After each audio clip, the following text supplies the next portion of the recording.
순간에도 하나님을 예배한 사람. 한 번 더 시작. 위기의 순간에도 하나님을 예배한 사람.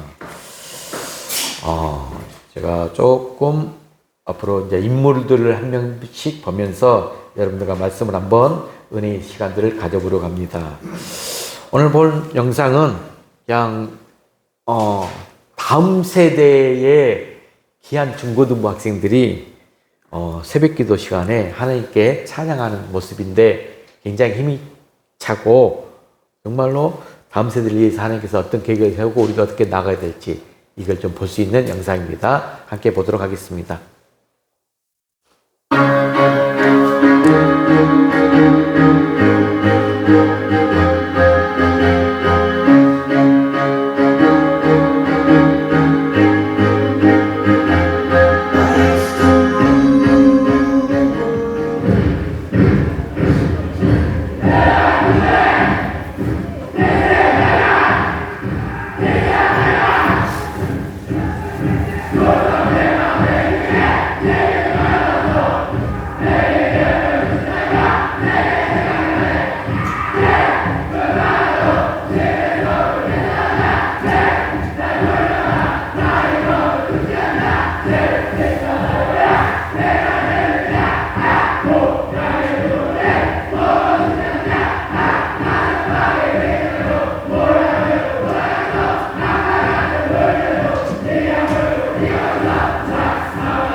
모든 것이 끝났다고 말하는 사람들의 말을 듣지 마라.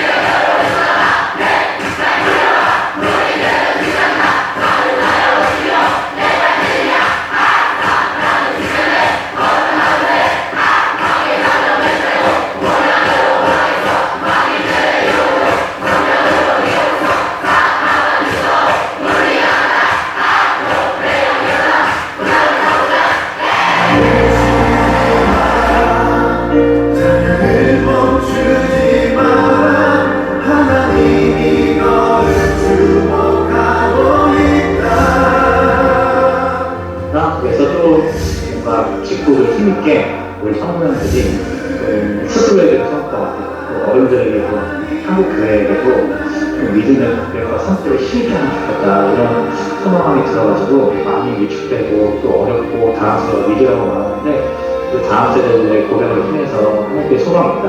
또 다음 세대를 위해서 기도해 주시고 또 응원해 주셔도 좋겠다. 많은 기도와 관심 부탁드리겠습니다. 것이 끝났다고 말하는 사람들의 말을 듣지 마라. 하나님은 아직도 너에게서 시선을 빼지 않았다. 기도를 쉬지 마라. 찬양을 멈추지 마라. 하나님이 너를 주목하고 있다. 예배에 집중하라. 말씀을 붙잡아라. 하나님을 만나는 것이다.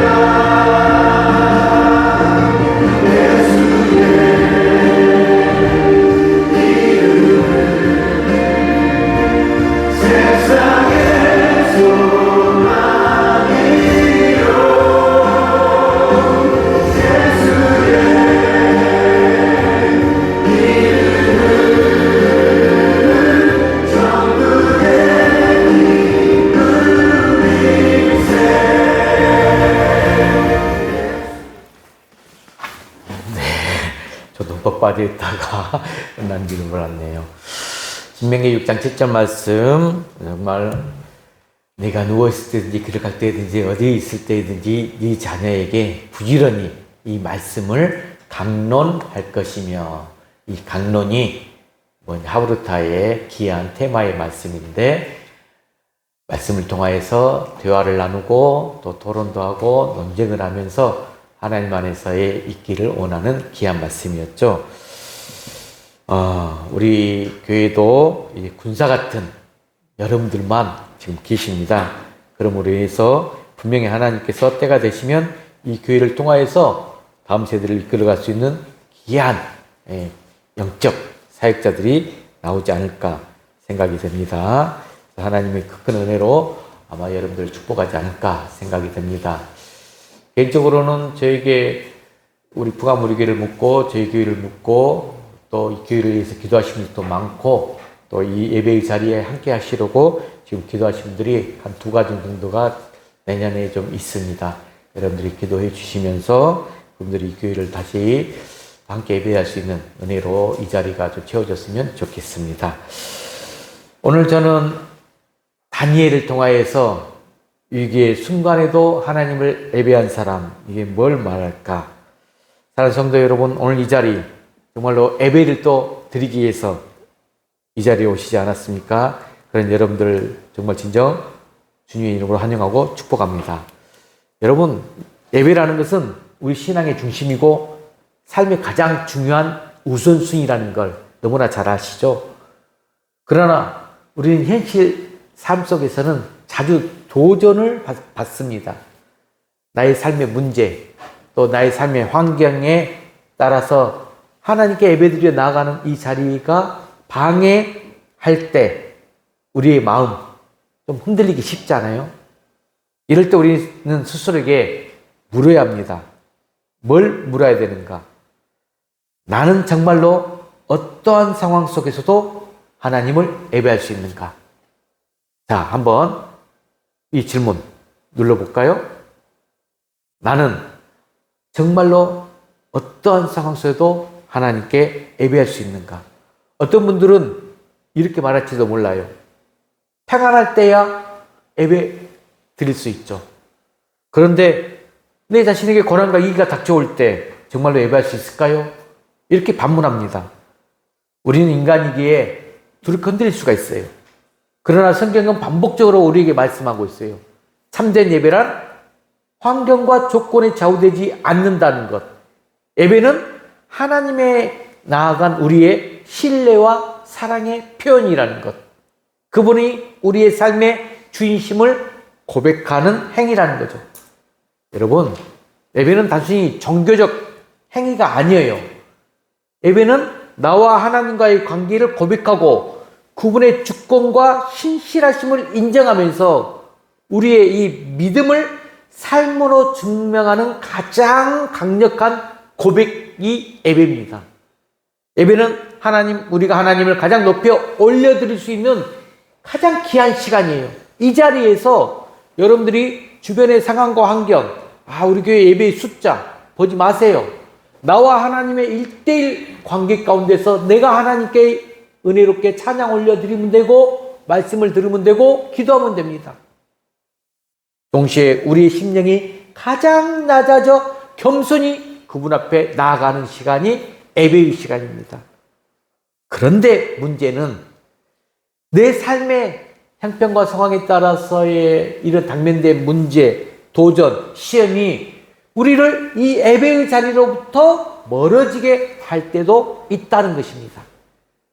오늘 우리가 함께 살펴볼 이 다니엘, 어떠한 상황에서도 예배를 선택한 사람입니다. 다니엘은 삶의 평탄한 길에서만 하나님을 섬긴 것이 아니에요. 그런 위기의 순간에도 하나님께 예배드리기를 멈추지 않았어요. 왕의 명령이 그의 신앙을 억압하고 생명을 위협했지만 다니엘은 천혜하던 대로 하루 3번씩 무릎 꿇고 하나님께 기도하며 감사했습니다. 그의 예배는 두려움 속에서도 흔들리지 않는 믿음의 고백이었어요. 그는 바벨론이라는 그 낯선 땅에서 우상 숭배와 신앙 억압 속에서도 하나님을 향한 믿음과 예배를 포기하지 않았던 자죠. 심지어 생명의 위협 앞에서도 그는 하나님께 기도하면서 자신의 삶의 중심을 흔들림 없이 지켰어요. 그래서 오늘 우리는 이 다니엘의 이야기를 통해서 우리의 도전과 동시에 깊은 위로를 줍니다. 자, 여러분 한번 스스로에게 질문해 보세요. 나는 과연 예배를 삶의 중심에 두고 있는가? 나의 예배는 어떤 상황 속에서 흔들리지 않는가? 이 질문을 던지면서 우리가 신앙의 길에서 다시 한번 하나님을 바라보게 만듭니다. 그래서 오늘 배울 중요한 진리 가운데 한 가지가 화면에 나와 있는 저 예배의 정의입니다. 자, 한번 크게 한번 선포해 볼까요? 시작. 예배는 환경을 초월한 믿음의 결단이며 하나님께 대한 신뢰의 표현이다. 여러분 꼭 이걸 명심하시기 바랍니다. 다니엘은 자신의 생명을 건 그 위기 속에서도 예배를 멈추지 않았어요. 결국 그 예배는 하나님의 놀라운 구원과 영광의 도구가 되었습니다. 사랑하는 성도 여러분, 혹시 지금 여러분의 삶 속에서 하나님께 예배하기 어려운 상황이 있습니까? 마음의 이 무거움, 또 외부적 환경이 하나님께 나아가는 것을 막고 있습니까? 다니엘은 우리에게 중요한 교훈을 줍니다. 하나님은 우리의 상황을 초월하며 역사하신다는 것, 그분께 드리는 예배를 통해서 우리의 삶에 놀라운 역전을 이루신 분이라는 것. 오늘 우리는 다니엘의 이야기를 통해서 예배가 단지 신앙의 생활의 한 부분이 아니라 삶의 중심임을 깨닫고 모든 상황에서 하나님께 예배해야 하는 믿음의 결단을 배우기를 간절히 소망해 봅니다. 자, 그러면 첫 번째, 다니엘은 어떤 자였다? 위기의 순간에도 믿음을 잃지 않았던 자입니다. 믿음을 잃지 않은 자. 자, 여러분 너무나 잘 알죠? 다니엘은 지금 이 구약 시대의 다니엘 바벨론 포로로 잡혀갔어요. 그러면서 이방 땅에서 살아갈 수밖에 없는 유망한 유대인 청년이었습니다. 그는 그 이방 땅의 낯선 환경 속에서도 신앙을 지키면서 하나님께 충성한 사람이에요. 왕과 신하들조차도 그의 지혜와 그의 성실함을 인정할 만큼 뛰어난 인물이 다니엘이었습니다. 그런데 이 다니엘을 시기한 사람들이 있어요. 그들이 음모를 짜서 그 음모로 인해서 인생의 가장 큰 시험을 맞게 됩니다. 그때 다리오 왕이 있었는데 이 다리오 왕은 다니엘을 모함하는 그 신하들의 계략에 속아서 30일 동안이나 왕 외에 다른 신이나 사람에게 기도하거나 예배하면 사자굴에 던져버린다는 금령을 내렸습니다. 다니엘은 이 명령이 이 자신의 신앙을 직접 겨냥한 걸 알았지만 그는 두려워하지 않았어요. 그는 위협 앞에서도 흔들리지 않고 전과 다름없이 하루 3번 예루살렘 향해 창문을 열고 기도하며 나갔던 그 감사했던 말씀 구절이 오늘 본문 읽은 다니엘 6장 10절 말씀이죠. 한 번 더 크게 한번 읽어봅시다. 시작. 다니엘이 이 조서에 왕의 도장이 찍힌 것을 알고도 자기 집에 돌아가서는 윗방에 올라가 예루살렘으로 향한 창문을 열고 전에 하던 대로 하루 3번씩 무릎을 꿇고 기도하며 그의 하나님께 감사하였더라. 아멘. 항상 감사하면서 나아가는 이 모습이에요. 다니엘의 기도는 단순히 간구하는 기도가 아니었어요. 그것은 하나님께 대한 예배였습니다. 그는 목숨을 건 위기 속에서도 이 하나님을 향한 믿음과 신뢰를 고백하며 감사로 나아갔습니다. 다니엘에게 예배는 환경과 조건에 따라 바뀌는 행위가 아니었어요. 그의 예배는 삶의 중심이었고 그가 살아가는 이유 자체가 되었습니다. 자, 그러면 이 다니엘과 같은 위기의 순간에도 하나님을 예배한 신약의 바울과 실라를 우리도 생각할 수 있어요. 사도행전 16장에 감옥에 갇힌 이 바울과 실라의 모습이 깊이 다니엘과 연결되죠. 바울과 실라 복음을 전하다가 억울하게 매를 맞고 감옥에 갇혔습니다. 그런데 그들이 한밤중에 한 일이 무엇이었습니까? 바로 불평하거나 두려워하지 않고 하나님께 기도하고 찬송했던 모습이 사도행전 16장에 기록되어 있어요. 자, 읽어볼까요? 사도행전 16장 25절 말씀. 시작. 한밤중에 바울과 실라가 기도하고 하나님을 찬송하며 제수들이 듣더라. 한밤중에, 왜 한밤중에 간수들의 눈을 피해서 하나님을 찬양하고 기도하기 위해서 나갔던 모습. 그들의 예배는 단지 자신들을 위한 행위가 아니에요. 그들의 찬송은 옥문을 열고 착고를 풀면서 간수와 그의 온 가족이 구원받는 기적을 불러오지 않았습니까? 바울과 실라는 자신들의 상황이 아니라 하나님께 집중하며 예배했고 하나님은 그들의 믿음과 예배를 통해 놀라운 일을 행하셨습니다. 성도 여러분, 다니엘, 바울과 실라 이 공통점이 무엇일까요? 그들은 모두 위기의 순간에도 하나님을 예배하는 걸 멈추지 않았다는 거죠. 우리 역시 인생의 위기의 시험 속에서 하나님을 신뢰하며 예배하며 나아가야 됩니다. 오늘날 우리도 다니엘 같은 상황 만날 때가 많이 있습니다. 직장에서 신앙을 지키기 위한 그 어려운 순간들 있습니다. 가정에서도 문제로 인해서 기도가 멈추는 순간들 있습니다. 혹은 우리의 믿음이 시험받는 위기들 찾아옵니다. 그럴 때 우리가 다니엘처럼 바울과 실라처럼 우리는 하나님께 집중하며 나아가야 된다는 말씀입니다. 여러분, 예배가 무엇이라겠습니까? 여러분, 예배는 단순히 우리가 문제를 해결하는 수단이 아니에요. 그 착각하고 예배 드리러 오는 분들이 많이 있어. 수단으로 생각하고. 예배는 우리가 문제 속에서도 하나님께 여전히 주권자이심을 고백하는 믿음의 표현입니다. 자, 한번 읽어볼까요? 다시 한번. 예배는 뭐라는 거? 시작. 우리가 문제 속에서도 하나님께서 여전히 주권자이심을 고백하는 믿음의 표현이다. 제가 예배의 정의들을 오늘 몇 가지 이렇게 쭉쭉쭉 보여드릴 것입니다. 여러분들이 가슴에 다가오는 내용 묻고 있고 또 명심하시길 바랍니다. 우리가 여러 가지 상황과 문제 가운데 있어요. 그럼에도 불구하고 하나님께 여전히 하나님이 우리의 주권자이시다. 이걸 고백하며 나아가는 믿음의 표현의 자리가 예배의 자리라는 거예요. 예배는 우리의 환경이 아니라 하나님께서 누구신지를 바라보게 합니다. 하나님께서 어떤 분이신가 그걸 바라보는 자리예요. 다니엘은 자신을 죽음으로 몰아넣은 이업 앞에서도 하나님을 신뢰하며 예배를 선택했습니다. 오늘 여러분은 어떤 어려움에 있습니까?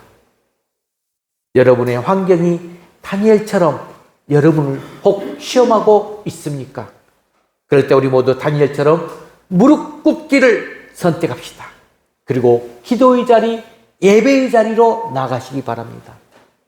다니엘은 하나님께 모든 것을 맡기면서 그의 두려움을 기도로 바꾸었죠. 하나님께 대한 그 신뢰는 그의 두려움을 이기게 했습니다. 그리고 그의 예배는 그를 사자굴 속에서도 지켜주시고 하나님의 능력을 경험하는 도구가 되었습니다. 성도 여러분, 어떤 상황에도 하나님께 무릎을 꿇기를 멈추지 않는 그런 신앙을 결단하시길 바랍니다. 우리의 예배가 곧 하나님을 향한 믿음의 고백이 되기를 바랍니다. 하나님 우리 예배를 통해서 반드시 일하실 것입니다. 위기의 순간 여러분은 다니엘처럼 예배를 선택하시길 다시 한번 주의 이름으로 간절히 축복합니다. 자, 두 번째, 다니엘은 어떤 예배를 드렸느냐? 읽어볼까요? 시작. 다니엘의 예배는 그의 삶의 중심이었다. 삶의 중심. 다니엘은 단지 위기의 순간에만 하나님께 나간 사람이 아니에요. 그 예배는 일시적인 감정이 아니라 평소에 하나님과의 관계에서 꾸준히 드려진 거예요. 꾸준하게. 다니엘의 왕의 금령에도 불구하고 예배를 멈추지 않았던 이유는 그의 예배가 평소에도 삶의 중심이었다는 말씀입니다. 그는 매일 하루 3번 예루살렘의 창문을 열고 기도하면서 하나님께 감사했다고 했잖아요. 다니엘에게 예배는 위기의 도피처가 아니라 삶의 기본이자 중심이었다는 거죠. 그 구절이 또한 오늘 또 본문에서 읽었던 구절이에요. 다니엘 6장 10절. 또 한 번 더 읽어봅시다. 시작. 다니엘이 이 조서에 왕의 도장이 찍힌 것을 알고도 자기 집에 돌아가서는 윗방에 올라가 예루살렘 향한 창문을 열고 전에 하던 대로 하루 3번씩 무릎을 꿇고 기도하며 그의 하나님께 감사하였더라. 여기에 전에 하던 대로가 키워드입니다. 이 표현, 다니엘이 위기 앞에서 갑작스럽게 예배를 시작한 것이 아니라는 거죠. 그의 예배가 평소에도 그의 삶을 이끄는 중심이었음을 보여줍니다.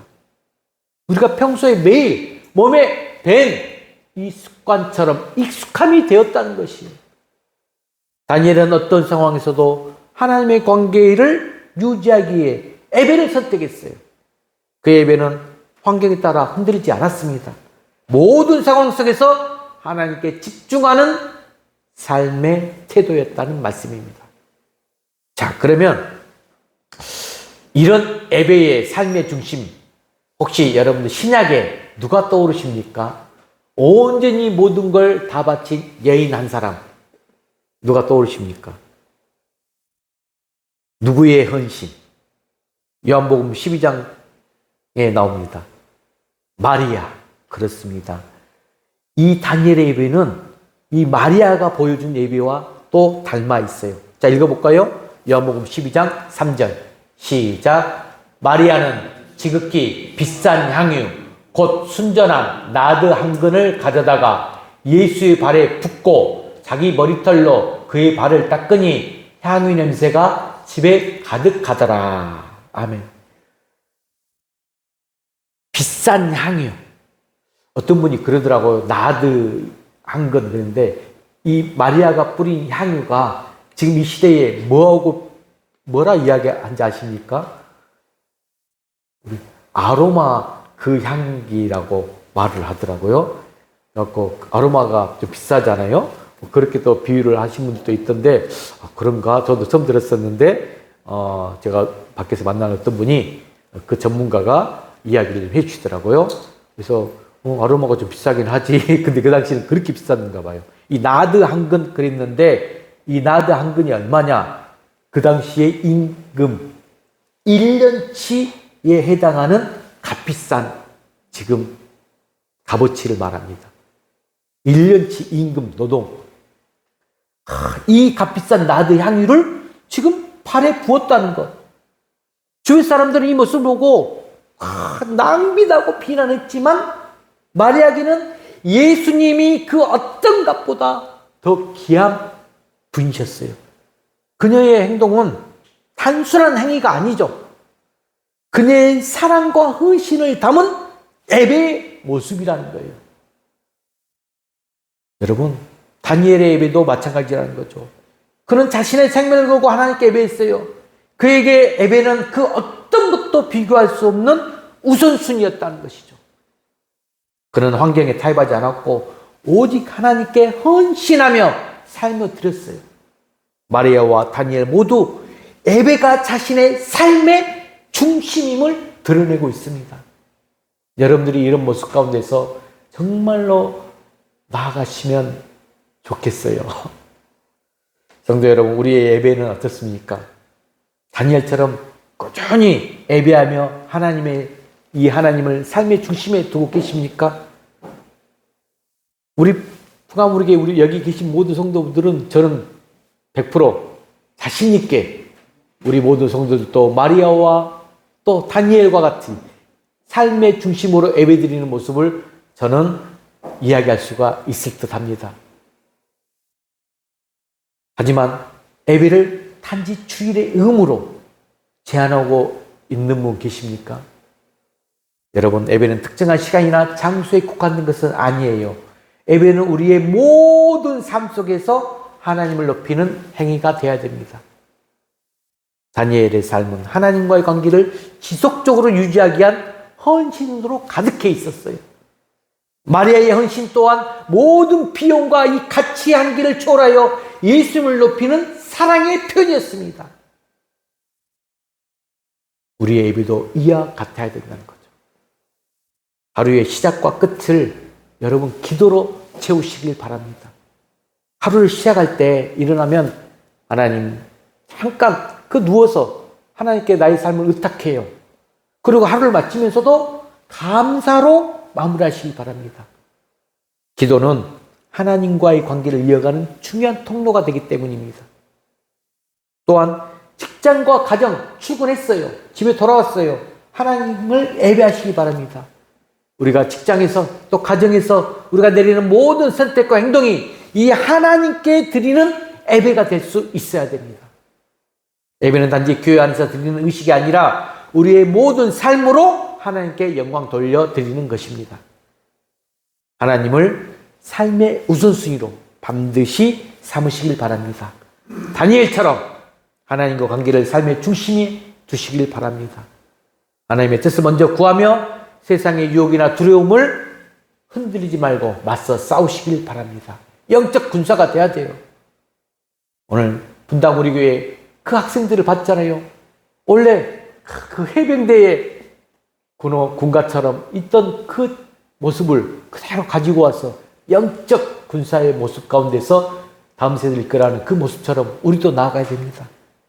여러분, 다니엘의 예배는 하루 3번의 기도라는 외적인 행동만이 아니라 그의 전생에 걸친 신앙의 고백이었다는 점, 마리아의 헌신 역시 단지 값비싼 이 향유를 부은 행위 그 자체보다 그녀가 예수님을 가장 귀하게 여겼다는 그 마음의 표현이었다는 것. 오늘 우리는 다니엘처럼 마리아처럼 예배를 삶의 중심에 두는 결단을 해야 됩니다.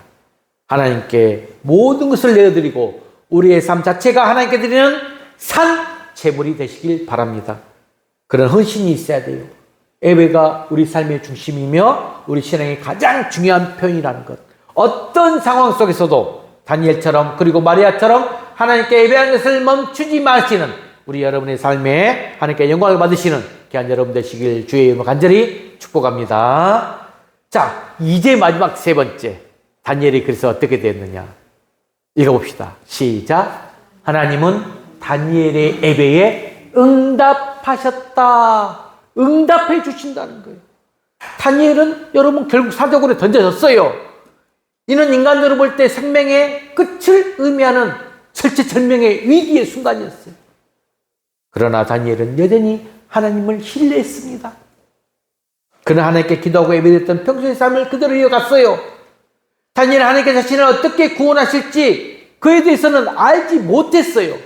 하지만 하나님이 선하시고 신실하시며 그의 생사화복을 주관하신다는 사실 굳게 믿었어요. 자, 그 구절이 다니엘 6장 22절입니다. 자, 크게 한번 선포합시다. 시작. 나의 하나님이 이미 그의 천사를 보내어 사자들의 입을 벌하였으므로 사자들이 나를 상하게 하지 못하였나이다. 아멘. 하나님께서는 다니엘의 예배에 응답하셨어요.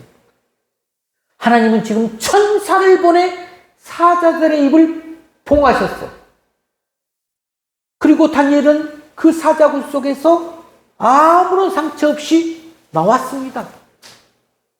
이 사건 단순히 다니엘 개인의 구원을 넘어 이 하나님의 살아계심을 온 이방 땅에 알리는 계기가 되었습니다.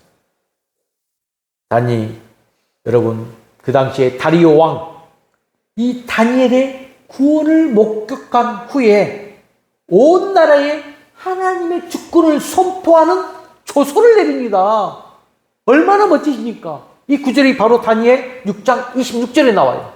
자, 읽어볼까요? 다니엘 6장 26절 시작. 내가 이제 조서를 내리노라. 내 나라 관할 아래에 있는 모든 백성들은 다니엘의 하나님 앞에서 떨며 두려워할지니 그는 살아계시는 하나님이시요 영원히 변하지 않으시며 그의 나라는 멸망하지 아니할 것이요 그의 권세는 무궁할 것이며 할렐루야.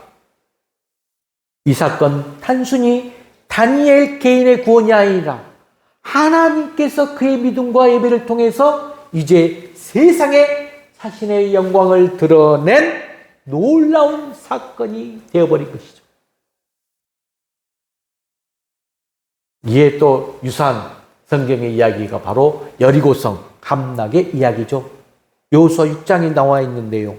이 다니엘의 구원, 여리고성의 함락과 놀랍도록 닮아 있어요. 자, 여리고성은 이스라엘 백성이 이 가나안 땅에 들어가며 맞닥뜨린 첫 번째 강력한 요새였어요. 이스라엘 백성 전투가 아니라 믿음과 예배로 이 성을 함락시켰잖아요. 자, 읽어볼까요? 여호수아 6장 20절. 시작. 이에 백성은 외치고 제사장들은 나팔을 불매 백성이 나팔 소리를 들을 때에 크게 소리질러 외치니 성벽이 무너져 내린지라. 백성이 각기 앞으로 나아가 그 성에 들어가서 그 성을 점령하고 외치고 나팔을 불고 소리질러 외치니 성벽이 무너진지라. 오늘 분당 우리 교회 청소년들이 외치고 소리 지르면서 나아가니 다음 세대가 사탄마귀 영적 무너뜨리면서 반드시 부흥되리라고 그 믿음을 가지고 선포하며 나가는 모습하고 똑같아요. 이스라엘 백성은 하나님의 말씀대로 여리고성 주위를 돌면서 나팔 불고 외쳤어요. 전투의 전략, 물리적인 힘이 아니라는 것, 믿음과 순종, 이 예배를 통해 하나님께서 성을 무너뜨렸습니다. 이는 하나님께서 그들의 예배를 통해 일하신 분명한 증거였습니다.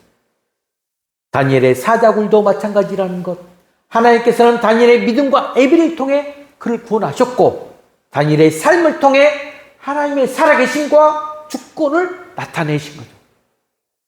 사랑하는 성도 여러분, 여러분들의 삶 속에서도 이렇게 하나님의 주권적인 역사가 드러나야 돼요.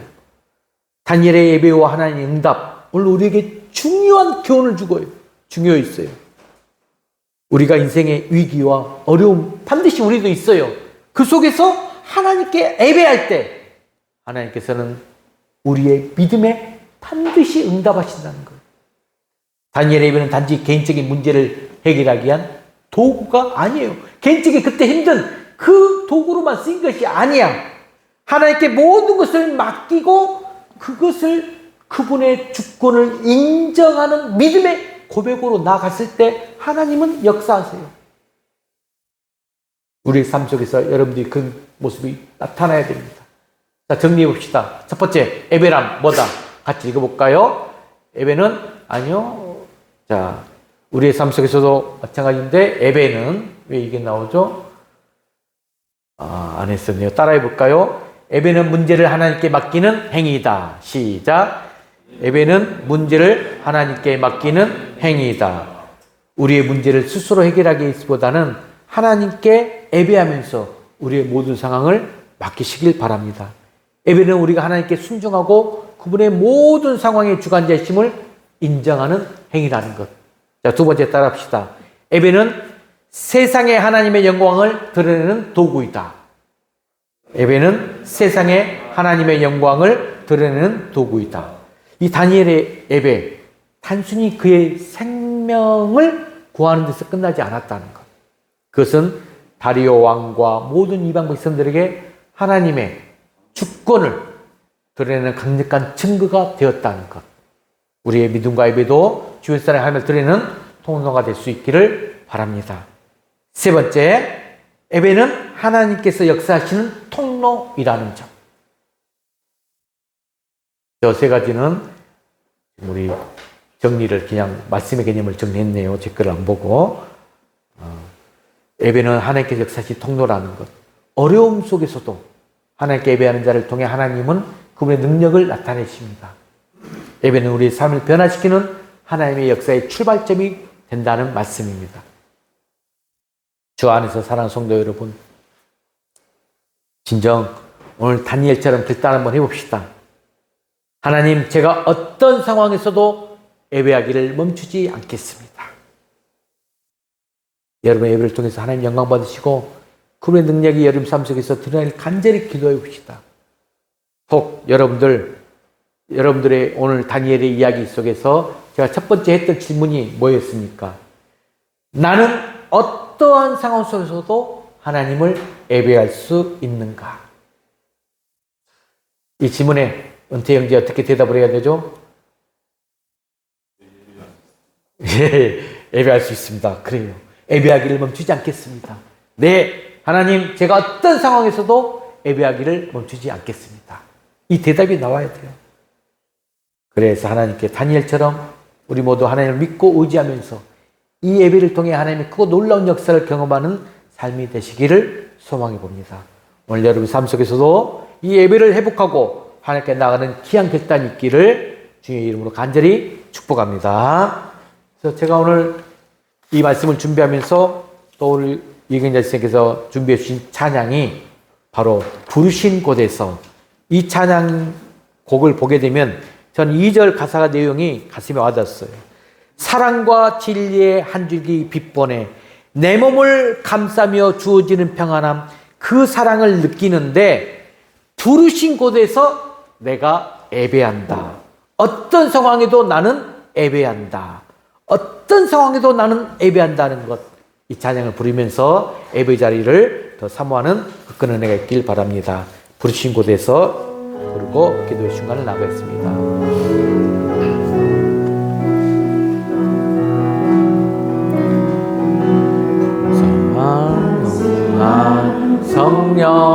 성령님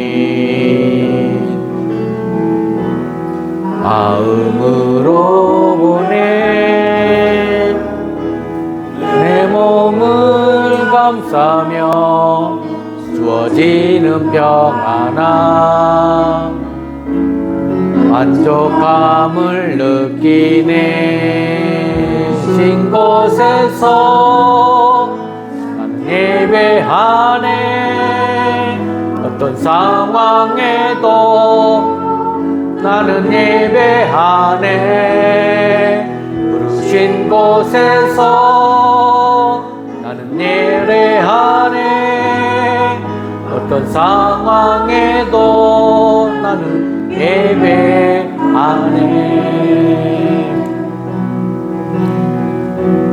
사랑과 진리에 한 줄기 빛보내 내 몸을 감싸며 주어지는 평안함 그 사랑을 느끼네 곳에서 나는 예배하네 어떤 상황에도 나는 예배하네 부르신 곳에서 나는 노래하네 어떤 상황에도 나는 예배하네 내가 걸어갈 때 길이 되고 살아갈 때 삶이 되는 그곳에서 예배하네 내가 걸어갈 때 길이 되고 살아갈 때 삶이 되는 그곳에서 예배하네 부르신 곳에서 나는 예배하네 어떤 상황에도 나는 예배하네 부르신 곳에서 나는 예배하네 어떤 상황에도 나는 예배하네 이 시간에 기도합시다. 이 찬양처럼 부르신 곳에서 내가 예배하는 자라 어떤 상황에도 예배하는 자로 나가겠다고 다짐하며 결단하며 나가시길 바랍니다. 함께 기도하겠습니다. 하나님 아버지 감사합니다. 오늘 또 이 말씀을 통하여서 다니엘을 통하여서 어떤 위기의 순간에도 하나님을 예배한 사람 다니엘을 또 마리아의 헌신을 보면서 또 하나님의 역사하심을 오늘 말씀을 통하여서 깨닫고 은혜를 받고 갑니다. 오 하나님 아버지, 풍화물의 모든 성도들 우리 다니엘처럼 하나님을 전적으로 신뢰하면서 예배를 삶의 중심 두는 시간을 갖게 하여 주시옵소서. 예배는 특정 시간, 장소에서 드리는 것이 아니라 우리의 모든 말과 행동, 선택에서 하나님을 영광을 돌리는 삶의 모습을 갈 수 있도록 하여 주시옵소서. 이 시간 정말로 어떤 상황 속에서도 예배를 멈추지 않겠다는 결단을 하는 우리 풍화물의 모든 성도될 수 있도록 축복하여 주시옵소서. 아버지 하나님, 제가 어떤 상황에도 예배하기를 멈추지 않겠다는 그런 결단을 할 수 있는 그 근으로 아버지 하나님 이 시간 축복하여 주시옵소서.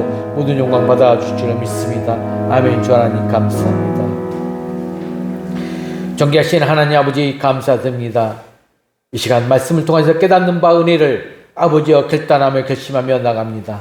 우리의 삶이 다니엘처럼 어떤 상황에서도 예배를 멈추지 않는 믿음의 삶이 되게 하여 주시옵소서. 우리를 통해 하나님의 이름이 높임을 받고 하나님의 능력이 이 땅에 드러나게 하여 주시옵소서. 우리의 예배를 기뻐 받아주시고 그 예배를 통해 하나님의 뜻이 이루어지기를 간구합니다. 모든 영광 주께 올려드리오며 거룩하신 예수 그리스도 이름으로 기도드리옵나이다.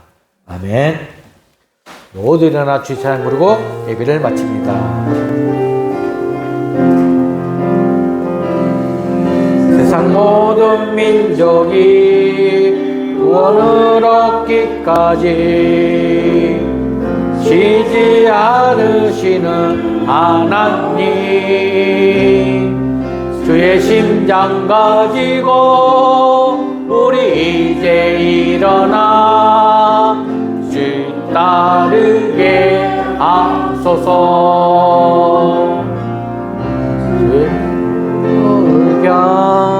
주의 영광 보도록 하나님, 주의 손과 발 대어 세상을 치유하며 주 섬기게 하소서. 우리 바다 덮음같이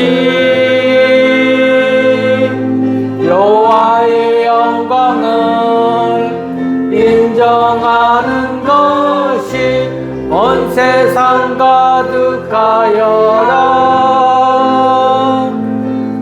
우리 바다 덮음같이, 우리 바다 덮음같이, 우리 바다 덮음같이 오리라. 그날에 주의 영광 가득한 세상 우리는 듣게 되리. 세상 가득한 승리의 함성, 물이 바다 덮음같이 여호와의 영광을 인정하는 것이 온 세상 가득하리라.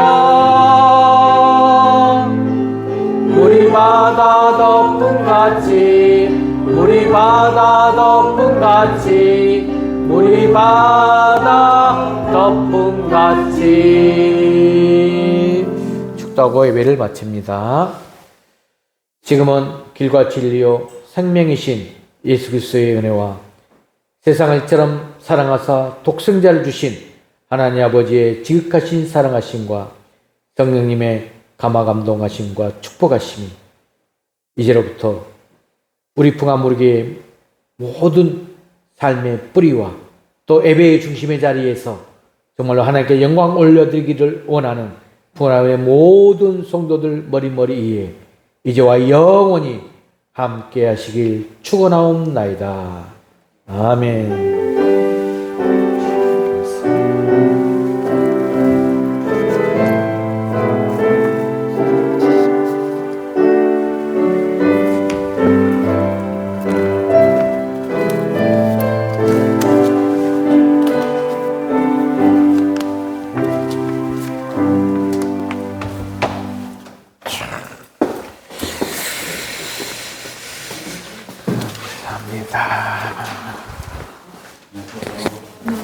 안녕하세요.